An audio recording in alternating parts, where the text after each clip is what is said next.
சொந்தங்களே, அன்னைஸ் கிச்சனிலிருந்து உங்கள் சசிரேகா சுந்தர் கடலை பருப்பை வச்சு ஒரு அட்டகாசமான சட்னி செஞ்சு காட்ட போகிறேன்.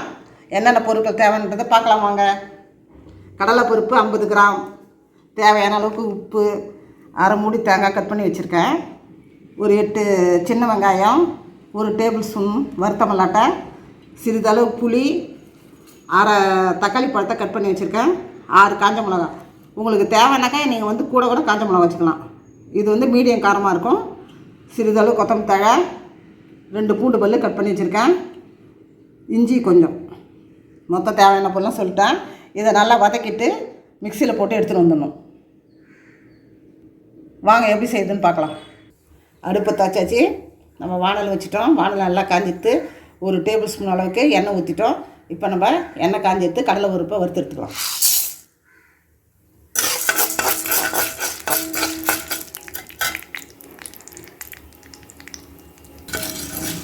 கடலை பருப்பு நல்லா செஞ்சிச்சு. இப்போ இந்த காஞ்ச மிளகா கூட போட்டு ஒரு வதக்கி எடுத்து வச்சுருக்கேன்.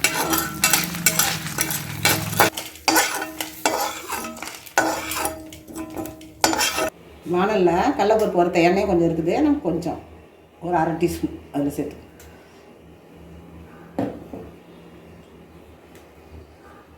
சின்ன வெங்காயம் போட்டுக்குவோம். பூண்டு புல்லு கொஞ்சமாக நறுக்கிய இஞ்சி,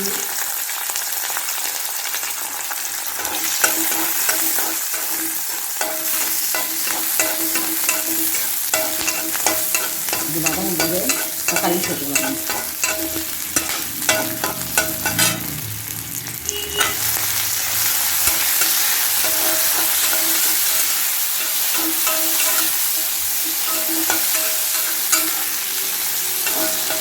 இது வறுத்த மிளகாட்டு தான், இருந்தாலும் கொஞ்சம் வதக்கினா நல்லாயிருக்கும்.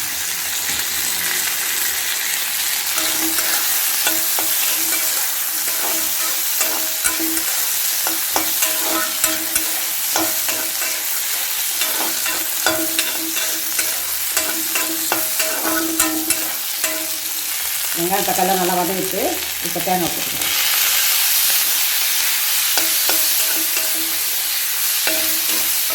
தேங்காய் நல்லா வதக்கிட்டு இப்போ கொத்தமல்லி போட்டு இந்த கொஞ்சமாக புளியும் போட்டு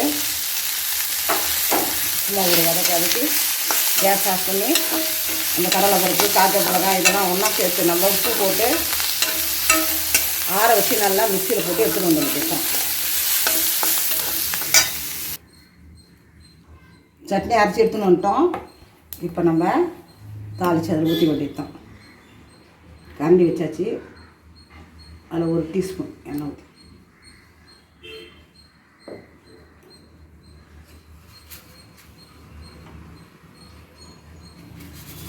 எண்ணெய் காஞ்சிட்டு கடுகு போட்டுருவோம்.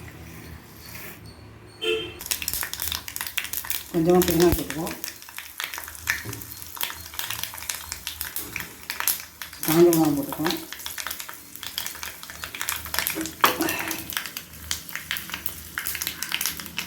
நல்லா கடுகு போட்டு எல்லாமே பொரிஞ்சிட்டு இப்போ கருவேப்பிலை.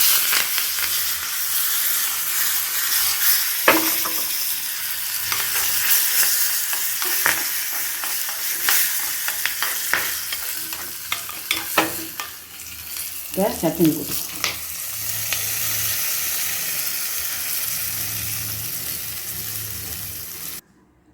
சுவையான கடலை பருப்பு சட்னி தயார் பண்ணி வச்சுட்டேன்.